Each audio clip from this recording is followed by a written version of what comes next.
Students, आज हम शुरू करेंगे लोकतांत्रिक राजनीति का सेकंड चैप्टर, जिसका टॉपिक है संविधान निर्माण।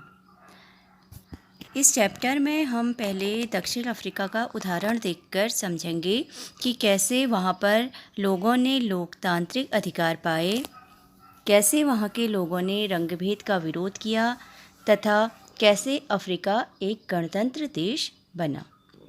उसके बाद हम भारत की बात करेंगे कि यहाँ पर संविधान का निर्माण किस प्रकार हुआ तथा किसी देश के लिए संविधान क्यों महत्वपूर्ण है। तो सबसे पहले हम देखते हैं कि संविधान क्या होता है, संविधान किसे कहते हैं। तो बच्चों, किसी भी देश को चलाने के लिए, सुचारू ढंग से चलाने के लिए कुछ बेसिक रूल की आवश्यकता होती है और जिनका पालन नागरिक और सरकार दोनों को करना पड़ता है, और इन्हीं बेसिक रूल को संविधान कहते हैं। संविधान देश का सर्वोच्च कानून होता है और संविधान ही निर्धारित करता है कि नागरिकों के अधिकार, सरकार की शक्ति और उसके काम करने का तरीका क्या होगा। तो संविधान भी दो प्रकार का होता है, एक होता है लिखित संविधान और दूसरा होता है मौखिक या अलिखित संविधान। पहले लिखित संविधान को देखते हैं। नियमों और कानून का वह संग्रह जो लिखित अवस्था में होता है उसे लिखित संविधान कहते हैं। और आज जो है ज़्यादातर देशों में जो है लिखित संविधान ही होता है। भारत, अमेरिका, स्विट्ज़रलैंड सभी में जो है लिखित संविधान है।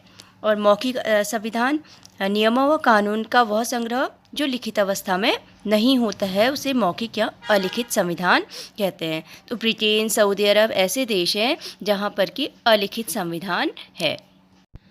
तो अब हम चैप्टर की शुरुआत करते हैं दक्षिण अफ्रीका में लोकतांत्रिक संविधान। दक्षिण अफ्रीका अफ्रीका महाद्वीप के सबसे दक्षिणी छोर में स्थित है और दक्षिण अफ्रीका में पहले जो है गोरे लोग यूरोपीय शासन करते थे और यहाँ पर रंगभेदीय शासन व्यवस्था थी। और दक्षिण अफ्रीका को स्वतंत्र कराने में महत्वपूर्ण योगदान था, वो था नेल्सन मंडेला का। तो अब हम चैप्टर की शुरुआत जो है नेल्सन मंडेला के इस कथन के साथ ही करते हैं। नेल्सन मंडेला ने कहा था, मैंने एक ऐसे लोकतांत्रिक और स्वतंत्र समाज की कामना की है जिसमें सभी लोग पूरे मेलजोल के साथ रहें और सबको समान अवसर उपलब्ध हों। मैं इसी आदर्श के लिए जीवित रहना और इसे पाना चाहता हूँ और अगर ज़रूरत पड़ी तो इस आदर्श के लिए मैं जान भी देने को तैयार हूँ। नेल्सन मंडेला पर गोरों की सरकार ने देशद्रोह का मुकदमा चलाया था और 1964 में देश में रंगभेद से चलने वाली शासन व्यवस्था का विरोध करने के लिए नेल्सन मंडेला को आजीवन कारावास की सज़ा दी गई। उनके साथ अन्य साथियों को भी जो है कारावास की सज़ा दी गई थी और नेल्सन मंडेला को जो है 28 वर्षों तक दक्षिण अफ्रीका की सबसे भयानक जेल जो थी रोबेन द्वीप, उसमें कैद करके रखा गया था। अब हम देखते हैं कि रंगभेद क्या होता है। तो रंगभेद जो है नस्ली भेदभाव पर आधारित उस व्यवस्था का नाम है जो दक्षिण अफ्रीका में विशेष तौर पर चलाई गई थी। और यह दक्षिण अफ्रीका पर किसने चलाई थी? यूरोप के गोरों लोगों ने, जो कि वहाँ पर शासन कर रहे थे।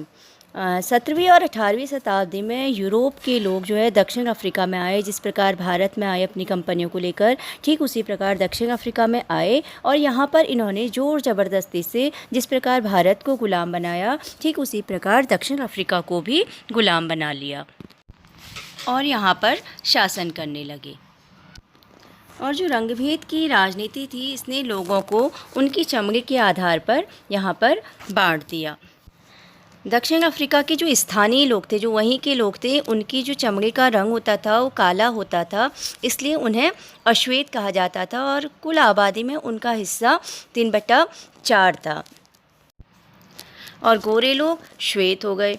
और श्वेत और अश्वेतों के अलावा भी यहाँ पर मिश्रित नस्लों के, जिन्हें रंगीन चमड़ी वाला कहा जाता था, वो भी थे। और वो कौन लोग थे? भारत या अन्य कहीं से गए लोगों को जो है मिश्रित नस्लों के लोग कहा गया। जो गोरे शासक थे वो अपने अलावा जो है सभी को छोटा और नीचा मानते थे और यहाँ पर इन्होंने बहुत से भेदभाव किए थे। जैसे अश्वेत लोगों को यहाँ पर वोट डालने का अधिकार नहीं था। श्वेत और अश्वेतों की जो रहने की बस्तियां थी वो भी अलग थी और जो अश्वेत लोग थे वो श्वेत लोगों की बस्तियों की ओर उनको जाने की इजाज़त भी नहीं थी। इसके अलावा जो रेलगाड़ी, बस, टैक्सी, होटल, अस्पताल, पुस्तकालय, सिनेमाघर, ये सब जो थे गोरे और काले जो लोग थे, श्वेत और अश्वेत, इन लोगों के लिए सबके लिए अलग अलग इंतज़ाम थे, जिसे हम पृथक्करण कह सकते हैं। श्वेत लोगों के लिए अलग और अश्वेत लोगों के लिए अलग। और इसके अलावा जो अश्वेत थे उनको संगठन बनाने और जो उनके साथ भेदभावपूर्ण व्यवहार हो रहा था इसका विरोध करने का भी अधिकार नहीं था। अब हम देखते हैं कि बदलाव कैसे आया वहाँ पर दक्षिण अफ्रीका में। तो 1950 से ही जो अश्वेत और रंगीन चमड़ी दोनों, हमने कहा था कि वहाँ पर अश्वेत थे और रंगीन चमड़ी वाले भी थे और श्वेत भी थे। तो जो अश्वेत और रंगीन चमड़ी वाले जो कि भारतीय मूल के लोग थे, उन्होंने जो ये रंगभेद की प्रणाली थी वहाँ पर उसके खिलाफ संघर्ष करना शुरू किया और इसका नेतृत्व जो है अफ्रीकी नेशनल कांग्रेस संगठन ने किया था। जिस प्रकार भारत में जिस स्वतंत्रता संग्राम हुआ था, यहाँ पर जो है नेतृत्व किया था कांग्रेस पार्टी ने, ठीक इसी प्रकार दक्षिण अफ्रीका में नेतृत्व किया था अफ्रीकी नेशनल कांग्रेस संगठन ने। और इनके साथ जो है कई मजदूर संगठन और कम्युनिस्ट पार्टी भी शामिल हो गए। दुनिया के जो अनेक देश थे, इन्होंने रंगभेद की इस नीति की निंदा की और इस व्यवस्था के खिलाफ आवाज़ उठाई। लेकिन जो गोरी सरकार थी, इन्होंने हजारों अश्वेत और रंगीन चमड़े वाले लोगों की हत्या करते हुए, उनका दमन करते हुए अपना शासन जारी रखा।